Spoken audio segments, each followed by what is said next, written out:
Y'all, I just had a whole 4-minute video about listing and pricing and blah, blah, blah. And TikTok said, no, I'm just going to delete it. That's good. Hi, I'm Jen. I am a realtor in Memphis, and I sell about 100 houses a year. So follow along with me for a day in life of what I do every day to get to 100. Today I'm going to talk about pricing your listings. So in essence, my 4-minute video, which was really good, by the way, was basically talking about how, what kind of agent are you? Do you price listings to sell? Do you have, what's your inventory listing like? For example, we have listings that are selling, we have listings that are sitting. Back in 2008, when the market was totally a nightmare, and I'm saying that the economics try to just indicate that we could be mirroring a market like 2008, not twinning, but mirroring. It was all about pricing listings. So I got really good at understanding what a buyer's market, a seller's market was, and a balanced market. And in 2008, it was a buyer's market. You had 45 listings in a subdivision, and you were biting, clawing, gnawing, begging, pleading, crying to get the buyer to choose your house. Like shy of putting a used car salesman gorilla on the front, like inflatable gorilla on top of the roof of the house. There was not much you could do to get notice, right? So open houses didn't work. There's 45 of them every week. It was also like, your house was on the market next to somebody who had just gone into foreclosure. Like, it was madness and mayhem for sure. I'm not saying that that's where we're going, but I did just come back from metrics where the economists said we could be mirroring that market. So anyway, it's very important that if you've got overpriced listings right now, and overpriced listings are ones that aren't selling, it doesn't matter if the value's there.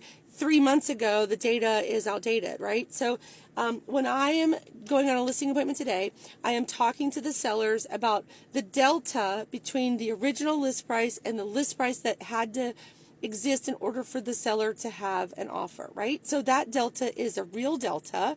And so in some cases it's $50,000, in some cases it's more, right? So, for example, if I list a house, if I'm going over to a house and I think it's worth between $525 and $550, but all of the houses started at $550, just where I think I want to start, but they ended up at a list price of $500 and a sales price at $495, something like that, I'm going to talk to my seller today. And I'm going to say, listen, here's the data.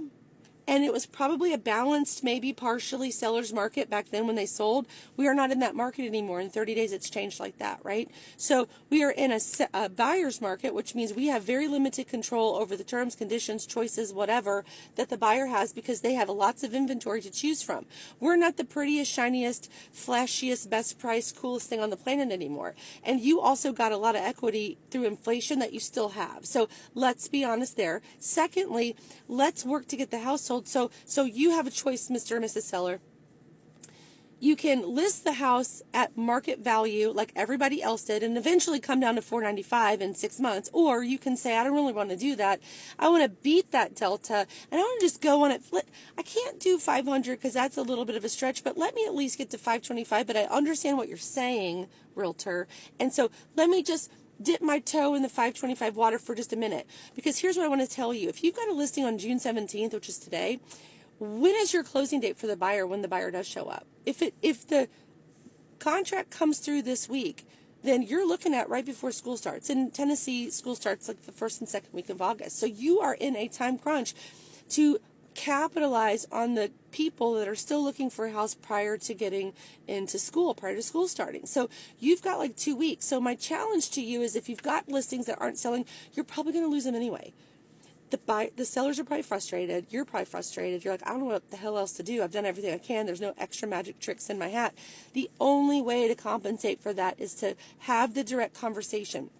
And I was saying that the reason that I was able to be successful in a market where everybody else was failing and running out was because I was willing to say what the seller needed to hear. I was willing to say what the seller needed to hear, not what they wanted to hear. I was willing to say, listen, you're going to have to pull 40 grand out of your 401k early, take the tax hit to avoid a short sale, because you're not going to be able to get this price for the house.